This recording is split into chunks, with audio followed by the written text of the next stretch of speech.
Today I'm making the cutest golf rattle cookie, perfect for baby showers. Hi, I'm Leslie with Leslie's Cookies and Treats, and if you love decorating sugar cookies or you want to learn how, you're in the right place. Let's decorate together. So last week I showed you how to make a wet-on-wet golf ball. Today I'm going to show you a whole new way to get the same look on this rattle cookie. All of the supplies you need to make these cookies are listed in the description, so I hope you'll decorate along with me. I'm using a 15-second royal icing in white to outline this cookie. I'm following along close to the edge of the cookie. I'm lifting my piping bag up a little bit. I'm watching where the line of icing is falling and not the tip of my piping bag as I slowly go around the cookie and lay my line down as close to the edge as I can. It's okay to stop and start because we're going to flood right over that when we're done outlining. And sometimes making a little curly cue is an easy way to change directions. And that's done. I have another bag with the same exact icing, but I cut a bigger hole so it would flood faster with less pressure on my wrist to squeeze the icing out. I'm just going to fill this in. I'm going to go close to the edge, but not all the way. And then I'll use my scribe, or you can use a toothpick to get the icing out to the edge and to smooth it out. So just make little circular motions with your scribe or your toothpick and move that icing right on over.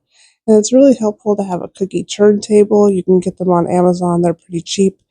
And it came with a little mat that my cookie is on. And I'm just going to turn the cookie around so I can see all the edges. And I'll stick my scribe right in the cookie, give it a little shake. And then I'll look for any other areas that aren't smooth and I'll smooth those out, as well as pop any air bubbles that are lurking under the surface. Then I'll set this cookie aside to dry, and I'm going to come back in now and overpipe the golf ball on the top of this cookie. This cookie has a lot of icing on it, I'm not going to lie, but it's going to come out adorable in the end.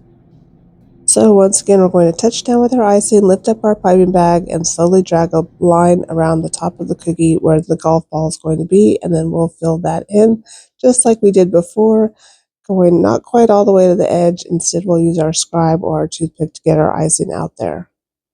Now, the icing underneath doesn't need to be completely dry to do this, but you should wait until it at least crusts over, which for me is about 20 minutes. And once you get the icing all the way out to the edge, you can pick it up and give it a little shake so that it helps settle it down and level it all out. And then you need to set these cookies aside to dry now completely.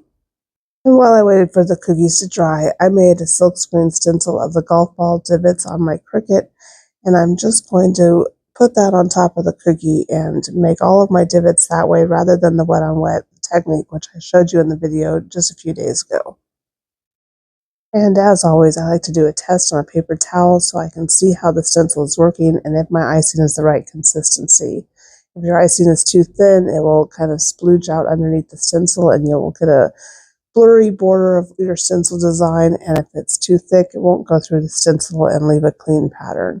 So I'm using the Sweetest Tears stencil holder, and I've stuck my stencil in there and put the magnetic top on, and then I put my cookie underneath, and I'm just going to squeeze out a bit of icing. My icing consistency is a little bit stiffer than a 15-second flood, and then I'll just push the icing through the stencil with my spatula and then scrape off any excess. And this is why your cookie needs to be completely dry, and this is also why I did not do any of the other piping on the cookie besides the golf ball. I didn't want the stencil to get anywhere else. And using the Sweetest Tears stencil holder is so easy. You just lift up the lid, take out your cookie, put a new one in, and just keep going until all of your cookies are finished. And I just love how this is looking. It took a little bit of time to weed out all of the little golf ball divots on the stencil, but it was totally worth it.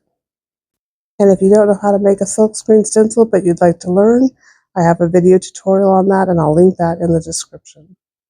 And if you don't have a stencil, you don't want to make one, you can follow the wet on wet technique I showed you in my earlier video to make the golf ball divots. But now that these are done, I'm just going to add the handle of the rattle. I'm going to touch down, lift up with my piping bag, and drag a line up to the top. And then we'll just add a big ball of icing at the bottom. And I absolutely love the way the rattle looks with just a skinny little line for the handle, but that's also the reason why I flooded the whole base of the cookie white before doing any of the rest of the cookie. I didn't want the cookie to show through behind the skinny little rattle handle. And then you just saw me smoothing out the little dot at the bottom of the rattle. I wanted to make sure there's no air bubbles so I don't get a crater in that area, so I was pretty vigorous with my scribe. And then I set the cookie in my dehydrator to dry and crust over so I don't get a crater. That really helps a lot. But you could also put it in front of a small table fan or even a small table heater set on low. And we just have the bow left to do, so I piped one tail. I'm going to overfill it with my green icing so I don't get a crater again. Use my scribe to settle all that icing down and shape it a little bit more. And I'm really making sure that that icing gets all the way down to the cookie. Sometimes I think it sits up on top of the outline. And then once both of the bow tails were done, I set it aside to dry. And now we'll come back in and pipe in the bow loops. And once again, I'll overfill them so that they're nice and puffy. Use your scribe to settle that down, shape it if you need to, and make sure that icing gets all the way down to the cookie and does not sit up on top of the outline so that you don't get a crater as it's drying. And when everything's nice and smooth, once again, you're going to want to set this cookie in a dehydrator or in front of a small table fan and let it dry. It just needs to crust over, so for me, that takes about 15 to 20 minutes. So I set it aside to dry again, and once it crusted over, I came back in with my green icing. I actually put my green icing inside of another piping bag with a smaller hole. I'm just going to carefully outline my bow loops going around the edge, and my icing broke here, so I'm just going to stop and start.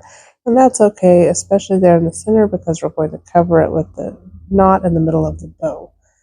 So just touch down, lift up your piping bag slightly, and drop your line where you want it. If you have any start or stop peaks that you need to settle down, just use your scribe or your toothpick and jiggle them into place. Add the center to the bow, use your scribe to make sure that icing gets all the way down to the icing underneath, and set it back in front of the fan or dehydrator, and your cute little golf ball rattle cookies are done.